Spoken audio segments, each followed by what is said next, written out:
नौजवानों इस साल तकरीबन 19 IAS अधिकारी बने।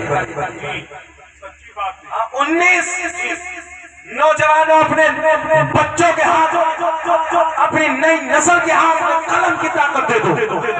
हमसे ताकत, कलम की ताकत। दुनिया की सारी ताकत एक तरफ, कलम की ताकत, बोल दो कलम की ताकत एक तरफ। ये जरूरत अपने बच्चों को आलिम भी बनाओ।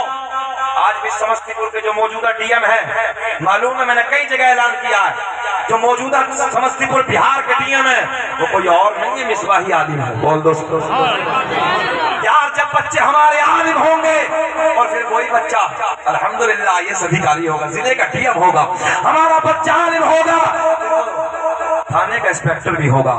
जब हमारा बच्चा आलिम होगा कोई दरोगा हो, हमारा बच्चा जो आलिम हो कोई IPS अधिकारी हो, हमारा बच्चा आलिम हो कोई हमारा बच्चा जज हो। ईमानदारी से बताओ क्या इनकलाब पैदा नहीं होगा? इनकलाब पैदा नहीं होगा? सोच बड़ी रखो, अपने ख्वाब को बड़ा रखो। हमारे उस्ताद ने एक बात कही थी, ख्वाब देखो बड़े देखो। मेरे तालिब इल्म बैठे हैं, गुजारिश करूंगा ख्वाब देखो, सब बोल के बताया ख्वाब देखो बड़े देखो। मगर अगला जुमला ये भी था, सोते हुए नहीं जागते हुए देखो। सोते हुए नहीं जागते हुए देखो। एक बात बताएं, अपनी बात बताएं। हजरत मेरा बड़ा बेटा अभी तकरीबन 11 साल का है, कॉलेज में CBSE बोर्ड से वो पढ़ रहा है और अल्हम्दुलिल्लाह एक बेहतरीन आलिम का इंतजाम किया उनको पढ़ाने के लिए, क्योंकि आलिम भी बनाना। तो प्रिंसिपल ने पूछा कि बेटा क्या बनोगे? अब से तकरीबन 3 साल पहली बात बता रहा हूँ, क्या बनोगे? तो प्रिंसिपल ने बुला के पूछा बेटा क्या बनने का इरादा है? बोले सर जिंदगी रही तो इंशाल्लाह IAS अधिकारी बनूंगा। तीसरे दिन मुझे बुलाया, काने पे हाथ मारा मेरे सामने बच्चे के, बोले सोच बहुत बड़ी है। मैंने कहा अल्हम्दुलिल्लाह इसके बाप की भी सोच बहुत बड़ी है।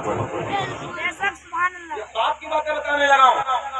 मेरा एक ख्वाब था कि इंशाल्लाह जिंदगी रही, समझो बच्चों को, एक ख्वाब था कि जिंदगी रही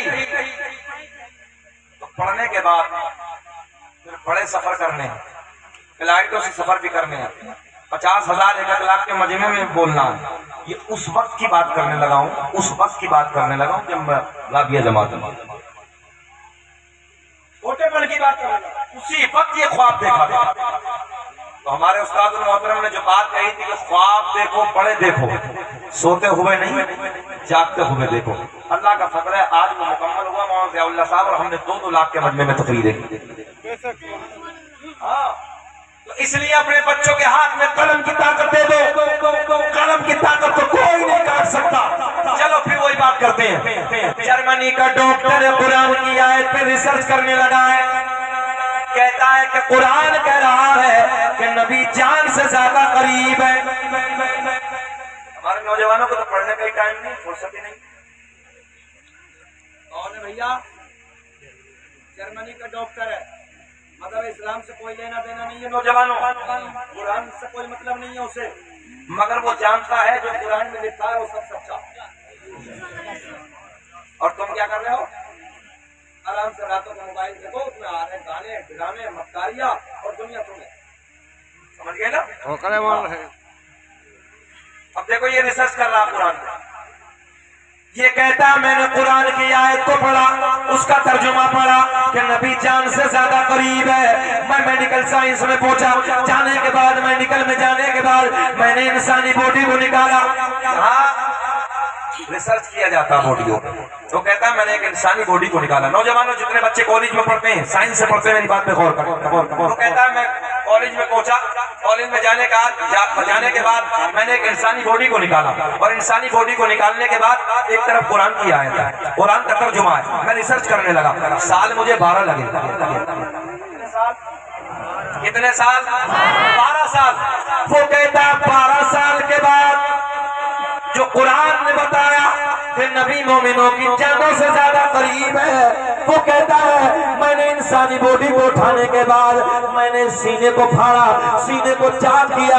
सीने को चाक करने के बाद मैंने दायां फेफड़ा निकाला, बायां फेफड़ा निकाला।